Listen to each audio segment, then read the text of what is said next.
Racist cop put cuffs on Big Shaq, no crime, no cause. Just a hoodie and a lie. A 7-foot legend humiliated in broad daylight. But the moment they tried to strip his dignity, Big Shaq flipped the script. And what happened next? It didn't just go viral. It changed everything. Before we deep dive into this interesting story, subscribe to our channel, and tell us where are you watching from. Share in the comments below. It started like any other calm afternoon in Atlanta. The streets of Westview were mellow, kissed with sunlight, and humming with the usual blend of weekend ease. Kids dribbling worn-out basketballs down cracked sidewalks. Barber shop doors wide open with laughter spilling into the heat and gospel from a nearby porch, braiding itself through the chatter of mothers combing their daughters' hair. It was peace, not perfect, but familiar. Shaquille O'Neal, Big Shaq to some, Uncle Shaq to most around here, was strolling down Auburn Avenue like he always did when he wanted to feel grounded. No entourage, just him, hoodie pulled halfway up, sweatpants that looked ironed by muscle memory, and those size 22s that creaked when he slowed down. He wasn't trying to be noticed, but you can't shrink a mountain. His hands were full of small intentions.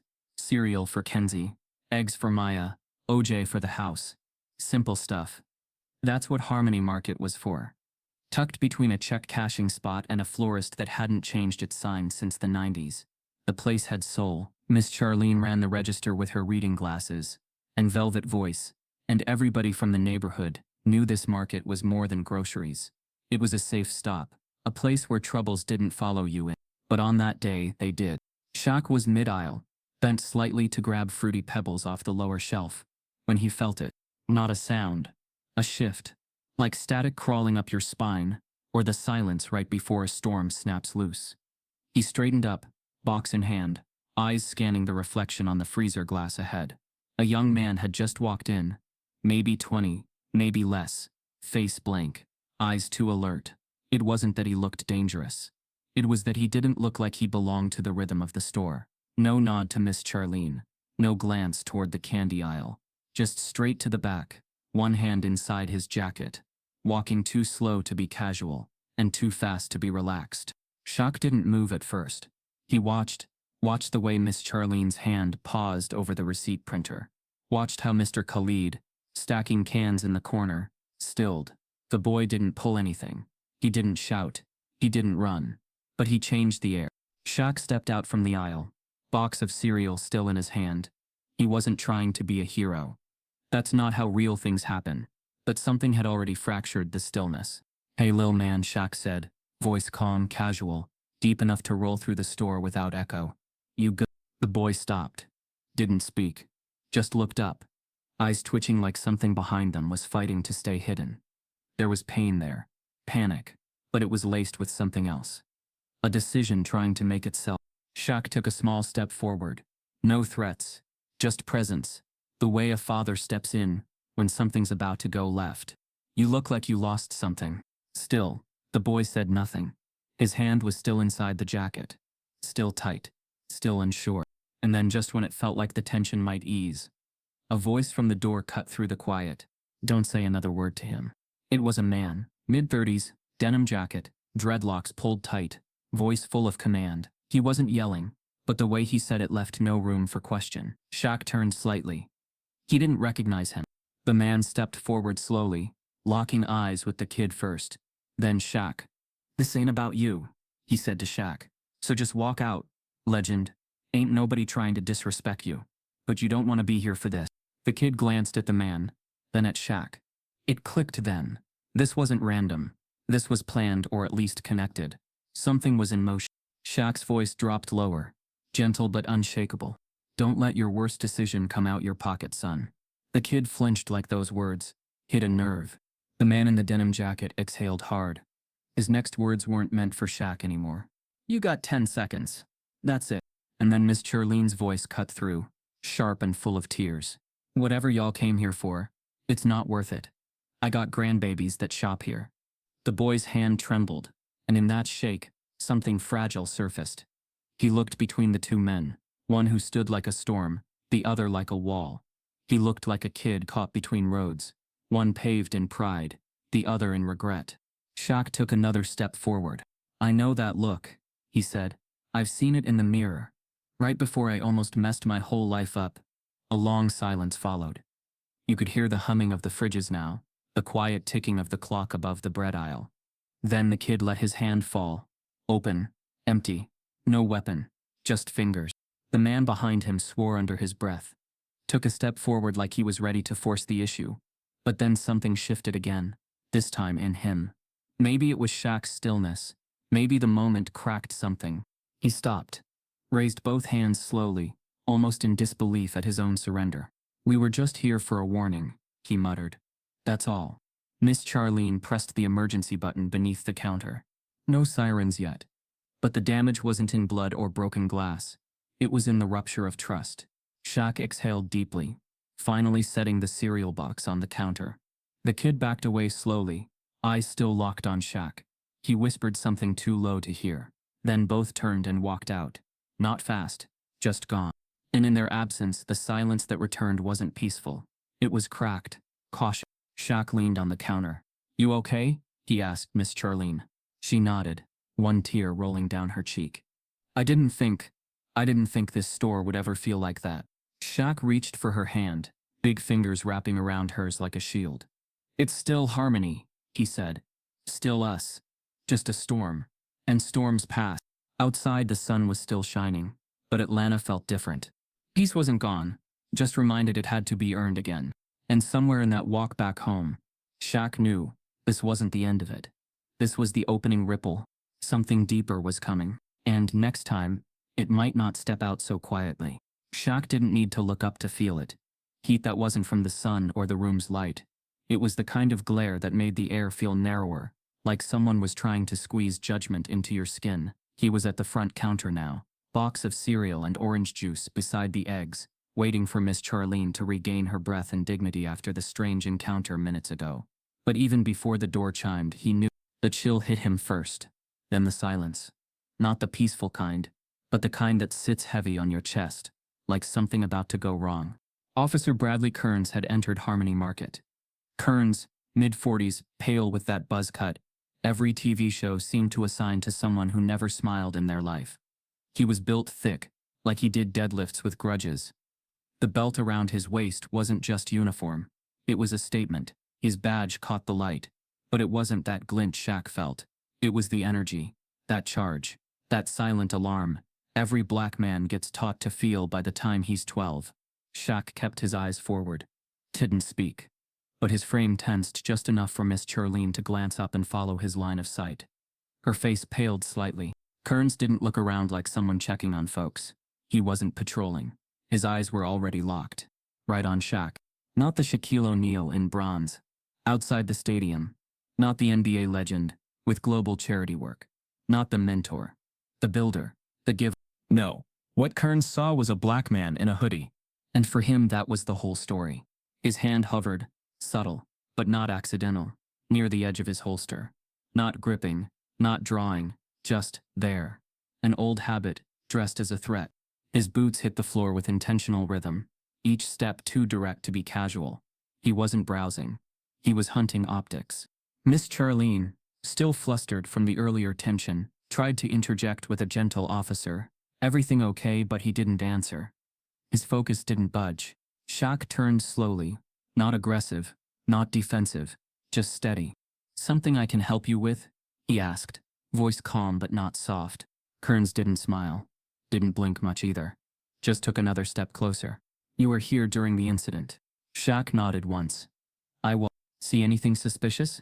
Besides a kid trying to make the worst mistake of his life?" Shaq said, keeping the tone respectful. "Saw someone thinking twice. That counts for something." Kearns shifted. "Didn't see a report come in yet. You the one hit the panic button?" "No," Shaq replied. "Miss Charlene did. She was scared. Rightfully." The silence between them wasn't empty. It was loaded. Kearns took another step, closing the space. Too close. His eyes moved over Shaq like he was trying to find a crack in the surface. Like he couldn't compute why someone like him wasn't flinching. "You local?" Shaq smiled slightly, without humor. "Born and raised. Got ID on you?" Shaq raised an eyebrow. "You think I stole the cereal, officer?" Kearns didn't answer. His eyes remained fixed. Miss Charlene stepped in, voice firm now. "That man built the rec center 3 blocks down. My grandbaby learned how to swim because of him. You asking for his ID? Kearns turned to her, then back to Shaq.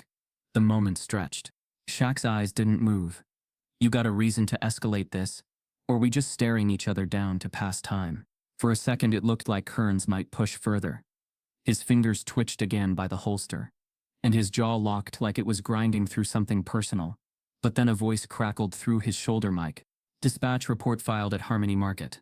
Suspects fled, no physical altercations. Officer backup not required. He pressed the mic, eyes still on Shaq, already on scene, questioning witnesses. Then like a coin flip landing on edge, he pulled back, a single step. But his eyes, those didn't soften. Shaq didn't flinch. I know your type, he said evenly. You see threat before you see person. Story before you see soul. Kearns snorted slightly. I know yours too. Think respect's a right just 'cause folks cheer for you. I don't want respect, Shaq said, voice low. Just not to be followed in the cereal aisle like I'm a headline waiting to happen.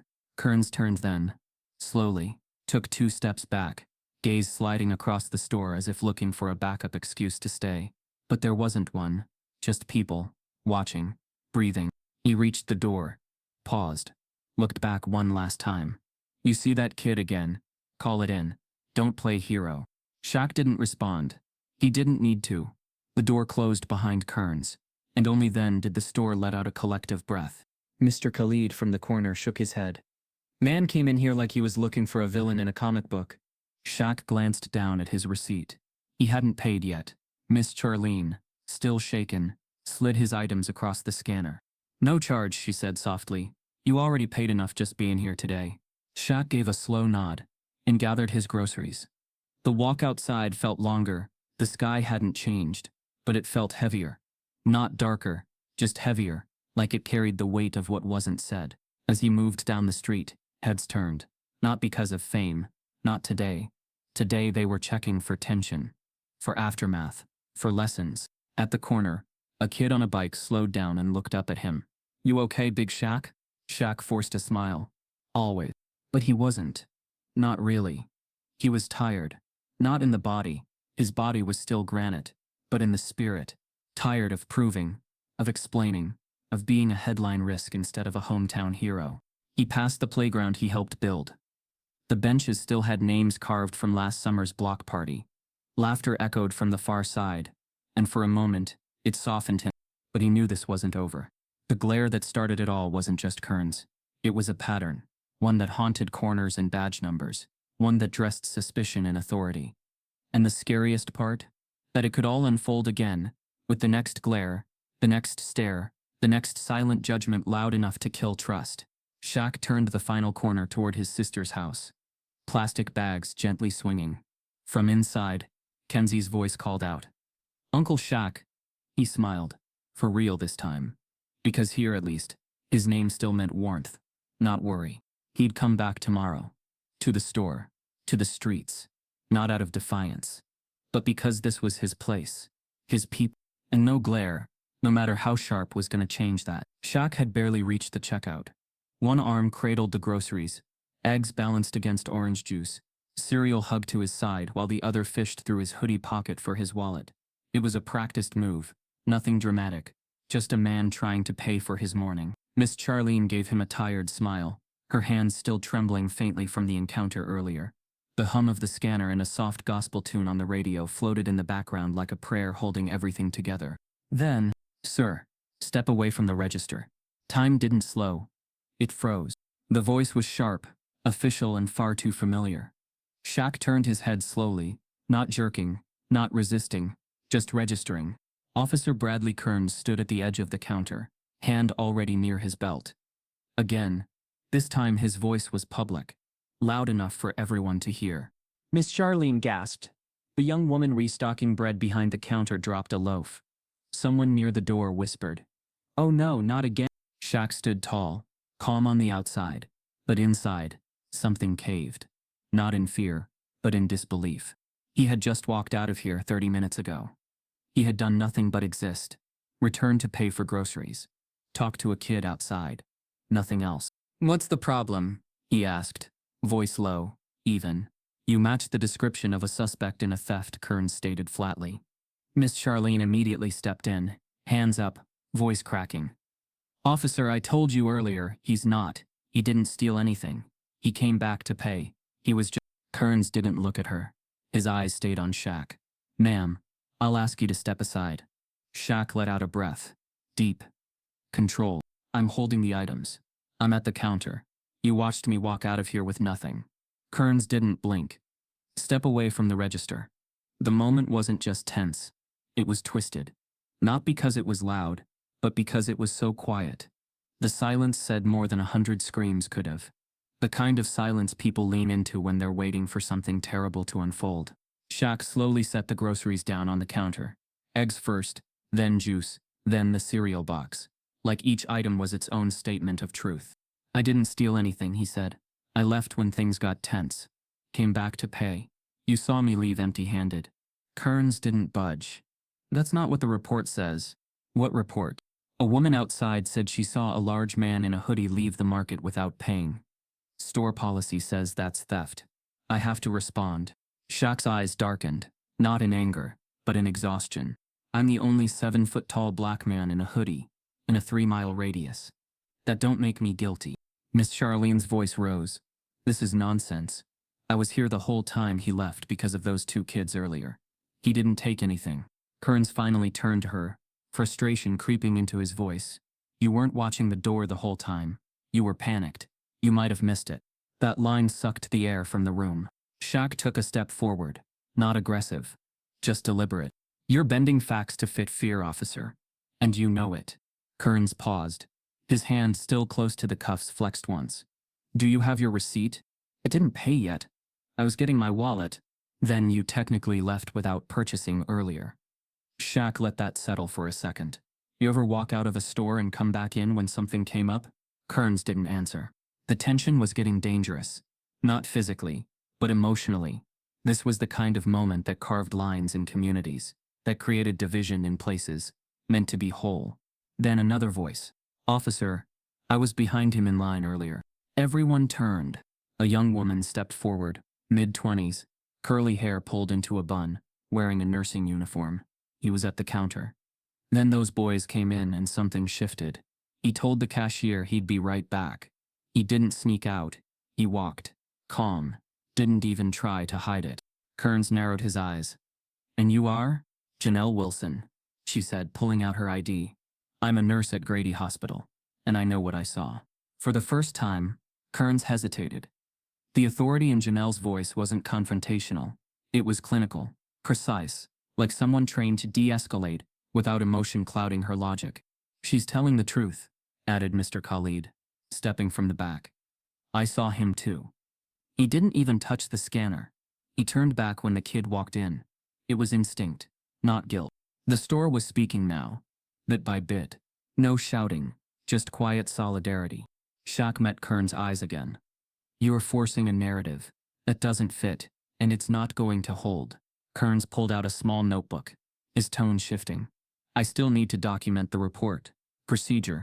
Miss Charlene slammed her hand on the counter, not out of rage, but heartbreak. You're making paperwork out of pride. Silence again. And this time Kearns seemed unsure. His authority was intact, but the confidence behind it cracked. He clicked his pen once, scribbled something down, and finally said, You're free to go. But Shaq didn't move right away. He looked around the store. At Janelle. At Mr. Khalid. At Charlene, whose hands were shaking again. He looked at the people who had chosen to speak up, not because they were loud, but because they were tired. I'll stay, he said. If you need more statements, I've got time. Kearns paused, then shook his head. It's been filed. Witnesses noted. He turned without another word and walked out. No apology, no acknowledgement, just departure. As the door shut behind him, the weight in the store finally dropped. Janelle sighed. That was rough. Miss Charlene leaned over the counter, wiping her face. It's not just rough. It's routine, and it shouldn't be. Shaq finally picked up his wallet and handed her a card. Let's finish the transaction. She smiled through tears. Least I can do. He paid, took his receipt, and gathered his groceries again. Outside, the sun hadn't moved, but the shadows felt longer. The street was watching him now. Not because of fame, but because of what almost happened. Because it could have been different. A hand on a cuff. A report twisted. A life shaken. As he walked, he passed a mural painted on the side of an old convenience store. It was faded, but the words were still bold. "We keep us safe." Shaq paused. Not because he believed it fully, but because today the people inside Harmony Market had made it real. He looked back once, just once, then turned toward home. Not broken, not angry, but deeply aware. He knew what it meant now. That even without violence, harm could still land like a blow. And sometimes, it took everything not to swing back, but to stand, speak, and let the truth do the work. Miss Charlene stood just inside, helpless, her hand trembling over her heart, as the scene unfolded. The groceries Shaq had paid for just minutes ago still sat on the counter, untouched. The world outside moved in slow motion. Children stared wide-eyed. A teenager across the street whispered, "Isn't that Shaq?" with a disbelief that hit harder than any slam dunk ever had. But fame doesn't bulletproof you. Not from the subtle wounds. Not when prejudice has a badge and a smirk. Officer Kearns didn't shout. He didn't need to. He let the spectacle do the shouting for him. "You fit the profile," he said, low and matter-of-fact, like he was confirming a lunch order. Shaq didn't resist. Didn't yell. Didn't give them what they wanted. Noise. He simply turned his head slightly. Just enough for his voice to carry but not waver. "What profile is that?" he asked. The silence that followed was louder than anything else. Kearns didn't respond. His jaw tightened, but no answer came. What could he say? The profile wasn't on paper. It was stitched into perception. The cuffs didn't hurt Shaq. Not physically. They barely fit his wrists, but they weren't meant to restrain. They were meant to brand. He scanned the small crowd gathering. Familiar faces. Faces he'd once given shoes to. Signed autographs for. Paid overdue bills without being asked. People who once saw him as larger than life, now seeing him smaller than a rumor. The younger officer who had come along with Kearns looked visibly uncomfortable. Rookie, maybe. He kept glancing between Shaq and the onlookers. Uncertain. He hadn't drawn his weapon. He hadn't said a word. But the silence was complicity, and Shaq knew better than to expect anything else. Inside, Miss Charlene pushed through the door, voice shaking, but stern. "This is a mistake," she said, louder now. "He paid. I ran the card myself. You can check the register." Kearns didn't even turn. "Ma'am, step back or you'll be obstructing." "I am obstructing," she said. "I'm obstructing the lie." Her voice cracked on the last word. But she didn't move. Shaq looked at her, gave a single nod. Part gratitude, part sorrow. He didn't want her caught up in this. 2 more squad cars pulled up, as if humiliation had ordered reinforcements. One officer from the second car approached Kearns and whispered something into his ear. Kearns didn't show emotion, but his eyes shifted. The second officer turned toward Shaq. "Mr. O'Neal, we received a correction on the call. Apparently the report wasn't verified. We're going to remove the cuffs." The words felt like static in the air. Weak. Cowardly. Kearns hesitated, then stepped forward and began unlocking the cuffs. Jaw tight. Movements rigid. Shaq didn't speak. Not as the cuffs came off. Not as the officer muttered something that resembled an apology but lacked the substance to be one. His wrists, now free, bore faint red lines. But it wasn't the marks that stung. It was the memory already taking root. The crowd had changed. Some looked relieved, others disappointed, as if the drama hadn't met their expectations. A few put their phones down. 1 or 2 quietly walked away. Shaq stood there, taller than everyone but feeling something heavier pressing down. Not weight, not shame. The awareness that even when you're the most known man in the neighborhood, it takes nothing for someone to strip that away. One report, one assumption, one officer. He looked at Kearns. Really looked. "What is it you see when you look at me?" he asked. Kearns didn't answer. He didn't even meet his eyes. Shaq took a breath, then another. "This ain't about me," he continued. "It's about the next black man who walks into that store wearing a hoodie, who doesn't have a name that means something to y'all, who doesn't have cameras watching." Kearns shifted. Said nothing. Shaq turned to the crowd. His voice was steady but raw. "If I wasn't who I am, would anyone here have spoken up?" The words weren't for guilt. They were for reflection. And they landed heavy. Janelle from earlier stood near the curb. arms crossed. You shouldn't have to be famous to be believed. He nodded slowly. Exactly. Miss Charlene stepped beside him and held out the grocery bag. It was shaking in her hand, and so was her voice. This is paid for, she said. With honesty, with dignity, with the same card he's always used. Shaq took it. But he didn't leave yet. Because the exit wasn't just through the parking lot. It was through the tension still thick in the air. He looked back once more at the rookie cop, who now seemed deeply unsettled. Their eyes met. The rookie gave a tiny nod. Maybe apology, maybe realization. Shaq didn't return it. Not out of spite, but because not all lessons need to be comforted. Some need to be carried. He turned and walked. Past the squad cars, past the still watching neighbors, past the mural that read, "Love is loudest when it's quietest." Each step echoed the truth. They didn't break him, but they tried. And that truth, quiet, cold, and cutting, was going to stay with him longer than the red marks around his wrists. Jasmine Lee had just started her shift. 17 years old, smart beyond her years, and sharper than most gave her credit for. She'd been working part-time at Harmony Market. Her dream was journalism, real journalism, the kind that told stories, that gave voice to people who got silenced. But she never thought her first real story would happen 5 feet from her register. She saw the whole thing. She saw Shaquille O'Neal walk in, hands full of groceries, smile soft, moving like the building itself bowed, a little under his presence. She saw him speak gently to Miss Charlene. She saw the ease before the shift. Then came Kearns. She saw how the room stilled. How tension didn't rise. It arrived, like it had been hiding just outside the sliding doors, waiting for a reason. She watched how it took shape in body language, not shouts. And Jasmine, trained by instinct and ambition, pulled out her phone, not to gawk, not to gossip, but because something deep in her gut screamed, "This isn't right." She recorded it all. From the moment Kearns stepped too close, to the second Shaq was cuffed and pressed against the glass. She caught the disbelief in his eyes, the stillness in his breath, and that quiet, haunting question, "What profile is that?" She didn't need to zoom in. She didn't add commentary. She just stood there, barely breathing, holding her phone like a lifeline, capturing the truth raw and unedited.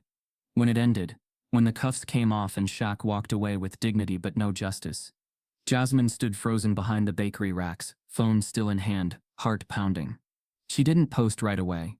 She sat in the back storage room, between crates of flour and crates of unsaid things, and watched the footage again, twice, then a third time. Her hands were trembling, not out of fear, but from the weight of knowing. This wasn't just about Shaq. It was about every moment, like this, that wasn't caught. Every black man who didn't get the benefit of being recognized. Every officer who moved like truth was optional. She added a caption. Just 10 words. "This is what racial profiling looks like. Justice for Shaq." And then, she posted. Within an hour it was shared by a local community account.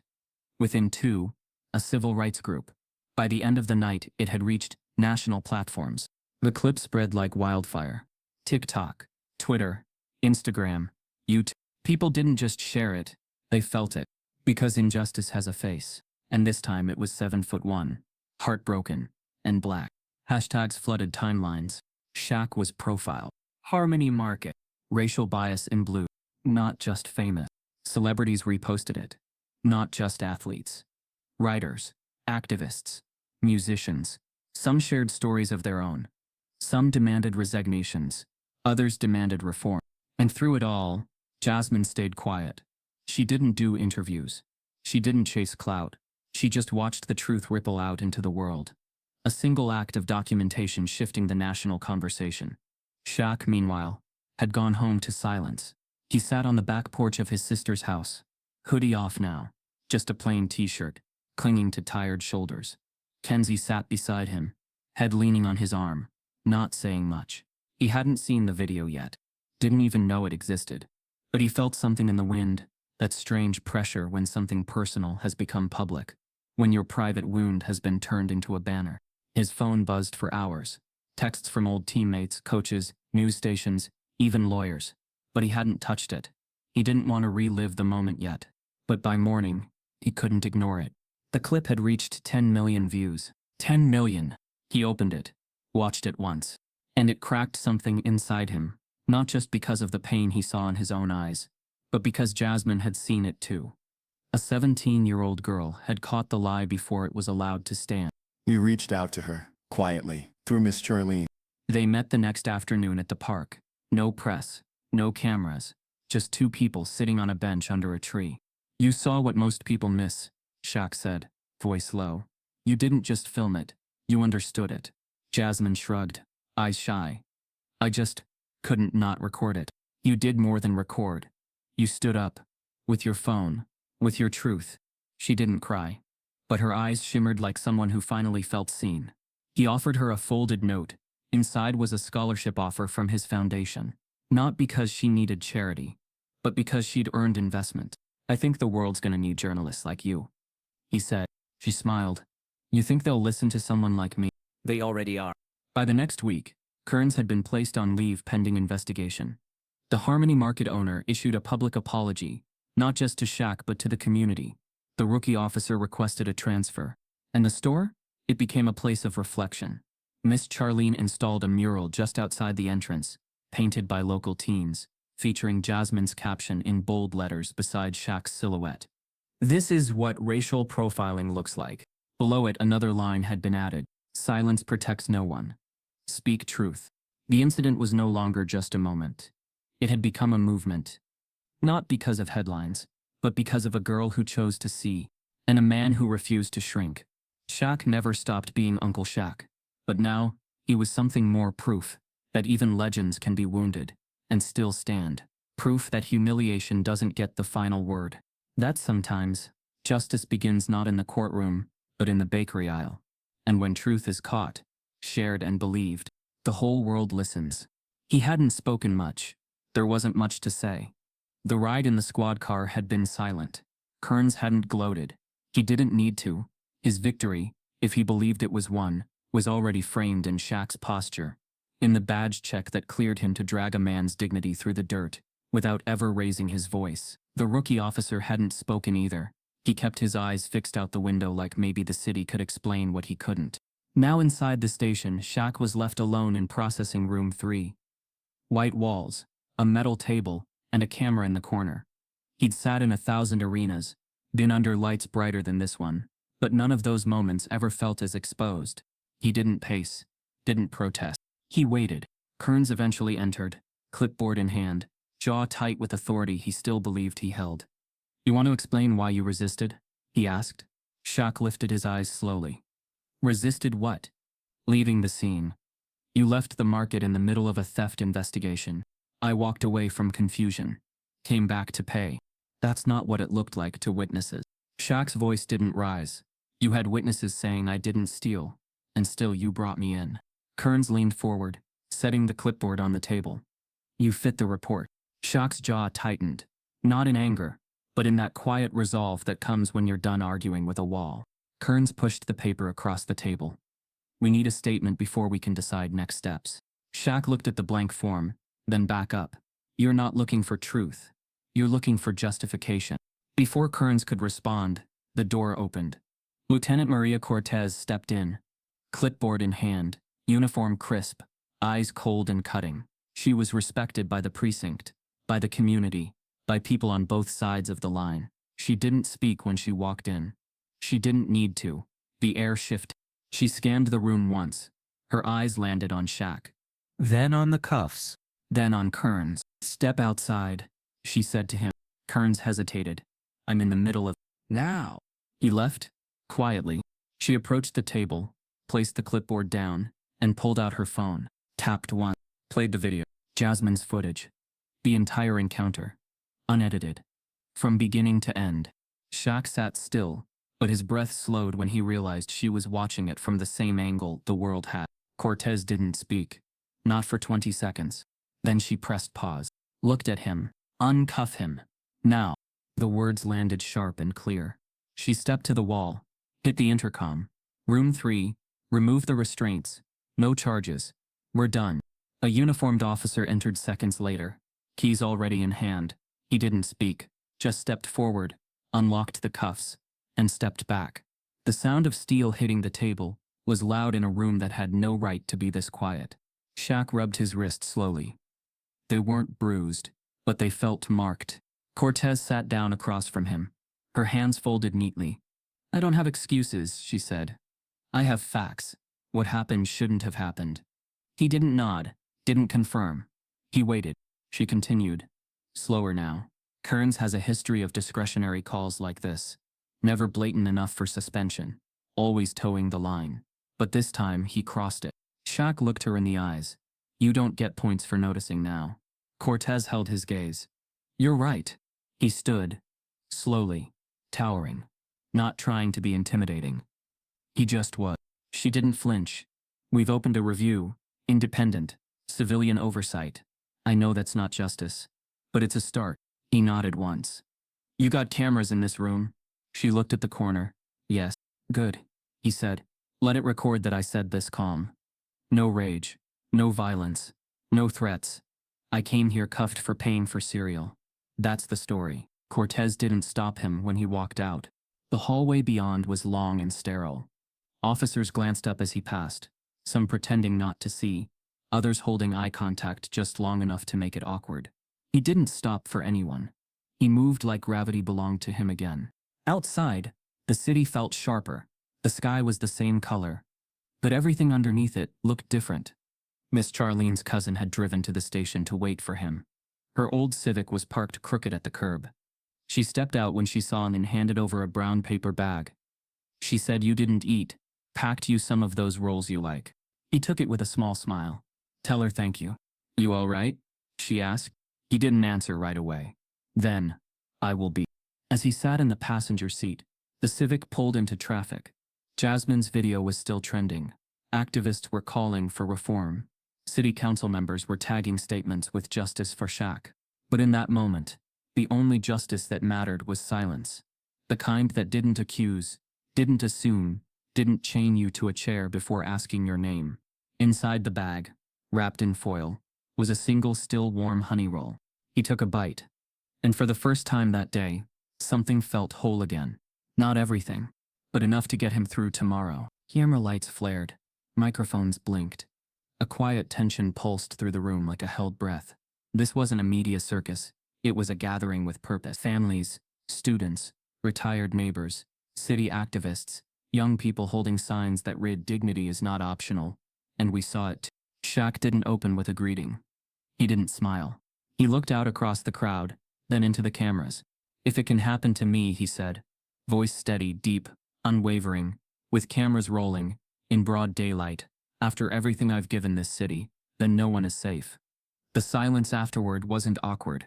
It was loaded. This wasn't a misunderstanding, he continued. It wasn't a misread situation. This was racism, and we are done whispering about it. Murmurs rippled across the crowd. Jasmine Lee stood near the back, arms crossed over her chest, watching every word. She wasn't filming this time. She didn't need to. The world already was. I've spent years in this community, Shaq said. Not just playing basketball, not just posing for photos. I've mentored kids, funded programs, helped build shelters, schools, parks. I've sat in barbershops talking to brothers about how to keep their heads down when things get tight. But I realize now, keeping our heads down has only kept the truth buried. He let that sit. No dramatic pause. No raised fist. Just truth, laid bare. What happened to me outside Harmony Market was not new. It didn't begin with me, and sadly it won't end with me. But we have a chance right now to do something different. To name it. To face it. To fix it. Miss Charlene sat in the front row, tissue balled in her fist, face proud and wounded all at once. Next to her sat Mr. Khalid, hands clasped tight, knuckles white. This isn't about destroying departments, Shaq said, eyes sharp now. It's about rebuilding trust. Real trust. One that can't exist while men like Officer Kearns wear a badge unchecked. One that can't breathe under policies that say a man's silence is probable cause. One that won't survive another apology issued only when the cameras show up. He motioned slightly to his left, and out stepped Lieutenant Maria Cortez. She nodded once to the room, standing as visibly uncomfortable as she was committed. We have partnered, Shaq said, to form a civilian oversight board, independent of department control, representative of our communities. Not just for review, for accountability. Transparency. Consequences. Applause rose, cautious, then swelling. But that's just the first step, he continued. I want statewide legislation, the right to record law that protects citizens documenting police interactions from intimidation or retaliation. I want police reform that starts at training, not just policy binders. And I want community investment redirected from surveillance tech into education, mental health, youth programs. Real safety starts before the sirens show up. He didn't bang the podium. Didn't shout. Power doesn't have to raise its voice, he said, eyes narrowing slightly, because when truth speaks, it doesn't echo, it sticks. Jasmine's eyes filled. She looked around the room, saw how the message was landing. Not everyone nodded. Not everyone agreed, but no one left. Reporters raised their hands. Shaq scanned them and finally called on a local one. Shaq, some critics say this is being politicized, that you're using your status to push an agenda. He gave a short, dry breath. Not a laugh.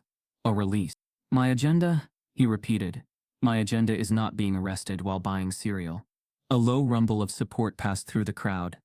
My agenda is my niece not crying when she sees a cop car outside the window. He looked dead at the camera.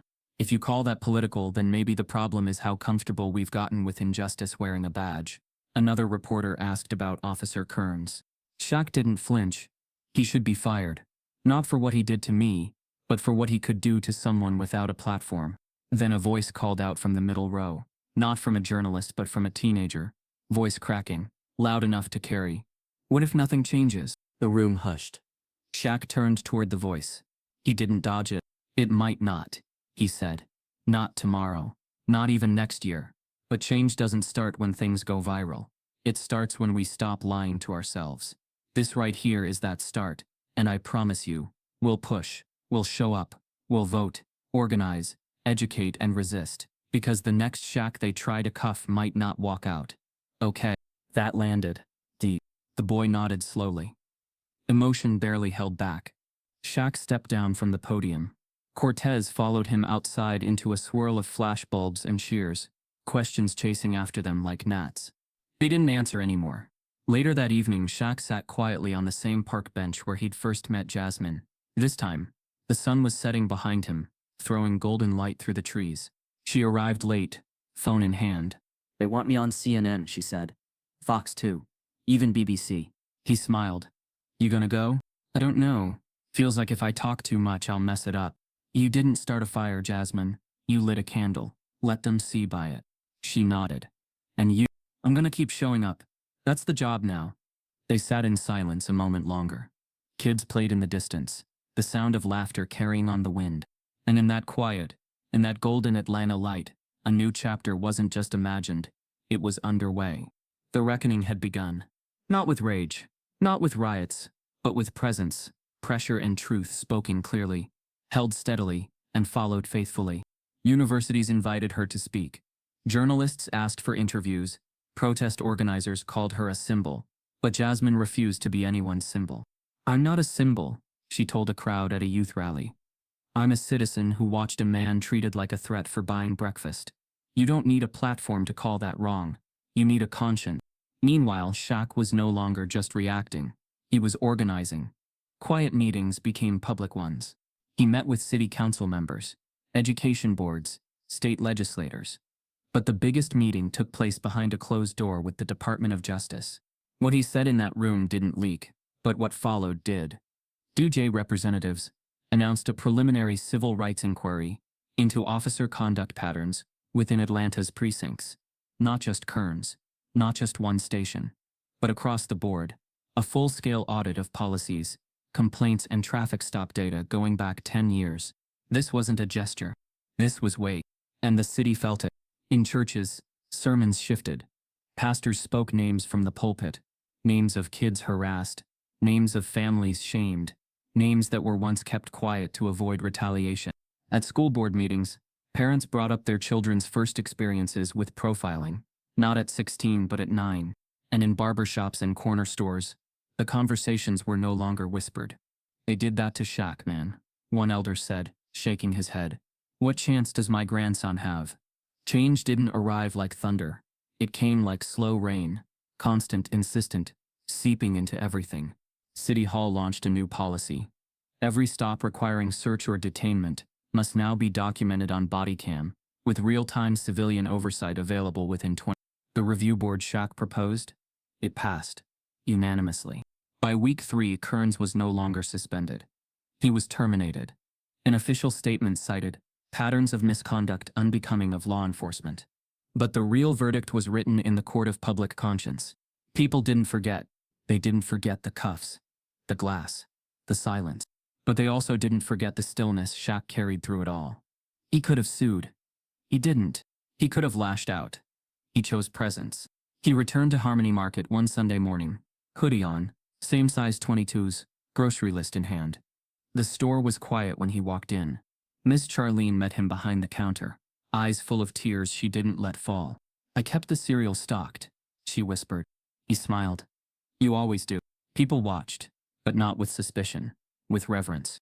A child peeked out from behind the fruit display, clutching a sketch pad. Shaq knelt down, gentle.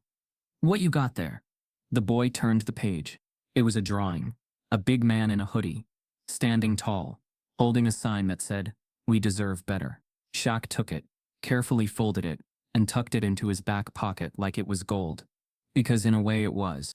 The fallout hadn't been easy. It had cost the city comfort. It had forced reflection. But something real had cracked open. And through that crack, something brighter was growing. Not perfection, not peace, but possibility. And for the first time in a long time, Atlanta wasn't just watching history. It was making it. Kearns was fired within a week. The email landed like a quiet explosion. It didn't go viral. There was no footage of a badge being turned in, no soundbite for the evening news. But the impact spread fast. Atlanta knew. The city had felt the tremors of something long overdue. Then came the second blow. Federal charges. The Department of Justice released a brief but powerful statement.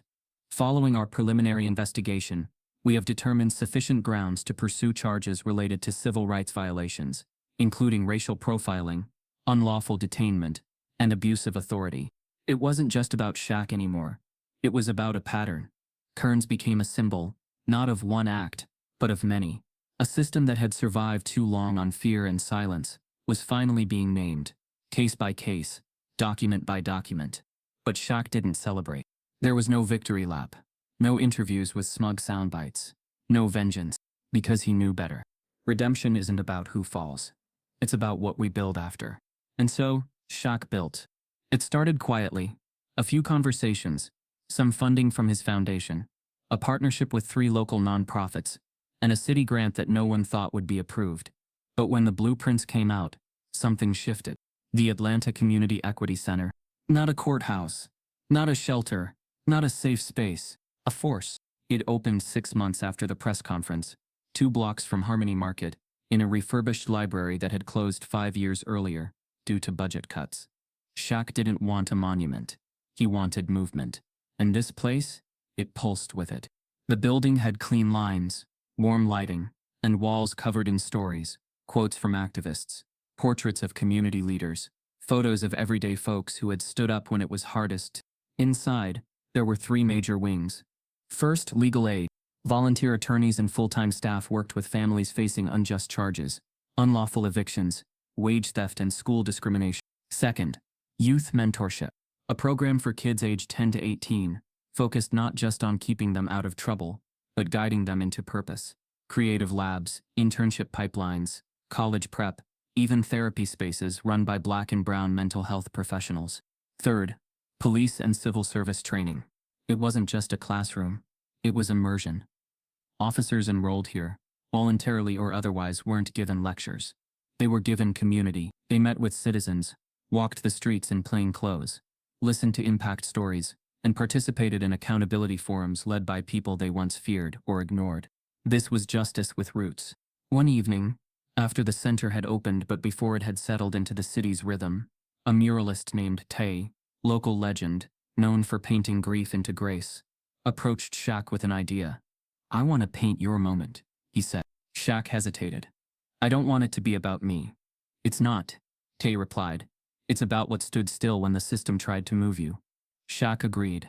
The mural was unveiled on the east wall of the Equity Center 2 months later. It showed Shaq towering, not in aggression, but in stillness.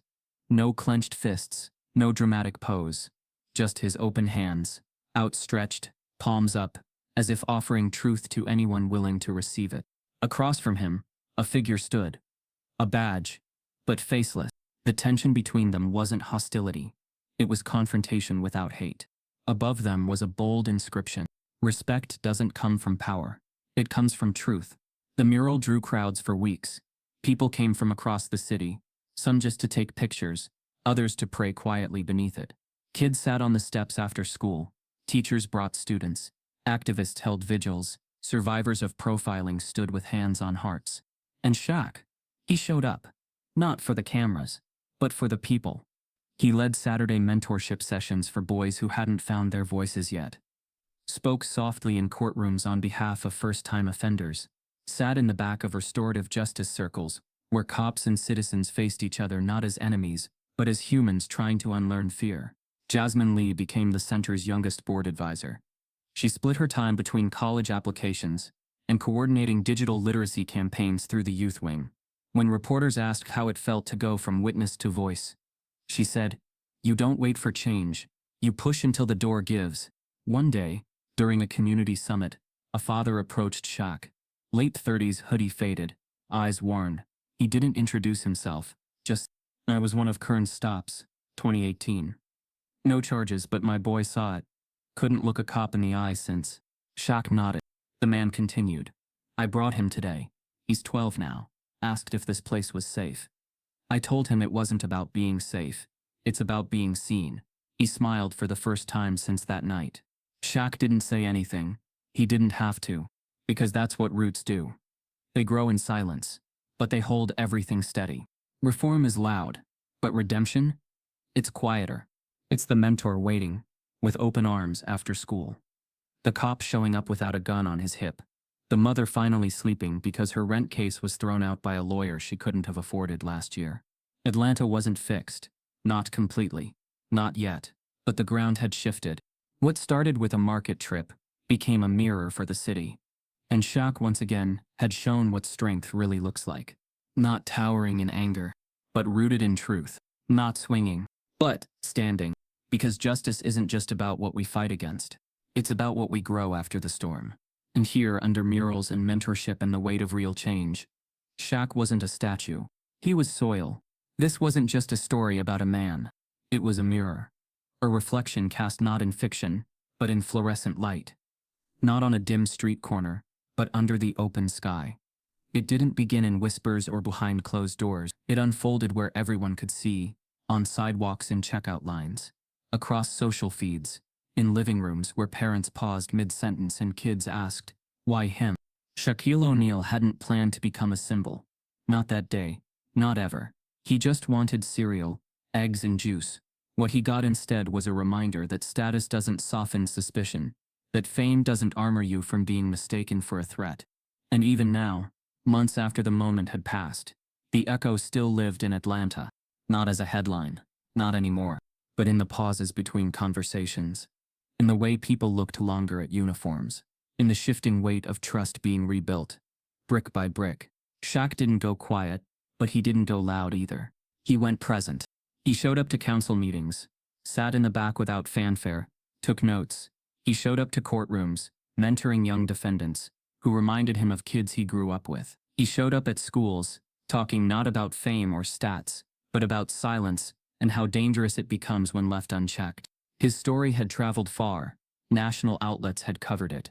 Podcast episodes had dissected it. Think pieces had praised his calm as dignified resistance. But Shaq didn't read most of them. He didn't need someone to interpret his own pain back to him, because the moment still lived in his body. The click of the cuffs, the cold press of glass, the way his chest felt tight, not with fear but with the awareness that people were watching him shrink into a version of himself that didn't belong to him. And yet he hadn't shrunk. He had stood, even in cuffs. That image, Shaq upright, arms restrained, gaze steady, had become the subject of 1,000 reposts and conversations. But for him it wasn't about the pose, it was about the choice. The choice not to yell, not to plead, not to let them script the moment for him. At the Equity Center, He was often asked what it felt like, what changed, what snapped inside him. But the answer was always the same. Nothing snapped. I just stopped protecting people's comfort more than I protected truth. That's what the story became about. Not just racism. Not just profiling. But what happens when you stop letting people call harm as a misunderstanding. And still, there were those who tried to erase him. Voices who said the city had overreacted, that the officer had a tough job, that the footage didn't show everything. They tried to twist the narrative, flatten it, quiet it down. But the mural stood taller. And not just the one on the side of the Equity Center. They started appearing all over Atlanta. In Grand Park, a youth group painted a 30-foot image of Shaq's open palms, surrounded by children holding signs that read "Not a Threat." In Westview, an alley wall bore the words, "Even giants are judged by their hoodie." And in a Southside elementary school, kids wrote poems inspired by the phrase "Even in cuffs." Even in cuffs I stood like my granddaddy told me to. Even in cuffs, I knew I didn't do wrong. Even in cuffs, I dreamed loud. The words were taped on hallway walls, the ink still wet. Shaq visited the school one afternoon. Unannounced, the principal almost dropped her coffee when he walked in. He spent 3 hours reading poems, talking with kids, taking questions that didn't come from politics but from innocence. "Were you scared?" one asked. "No," he answered, "but I was tired." Another asked, "Did it hurt?" He nodded. "Not my wrists, my spirit." And a third, eyes wide with hope, asked, "Did you win?" Shaq smiled. Not the TV smile. The real one. The small one. "Still playing," he said. "But I got the ball." The school printed that on a banner the next day. "Still playing. But I got the ball." Back at the Equity Center, something new was being added. A room dedicated to youth storytelling. Jasmine Lee helped design it. She wanted a space where truth could be captured, crafted, and carried forward. "We don't just need facts," she said. "We need feelings documented. Feelings matter." Shaq agreed.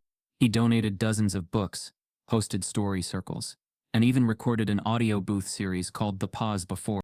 It featured different people describing the moment right before something changed.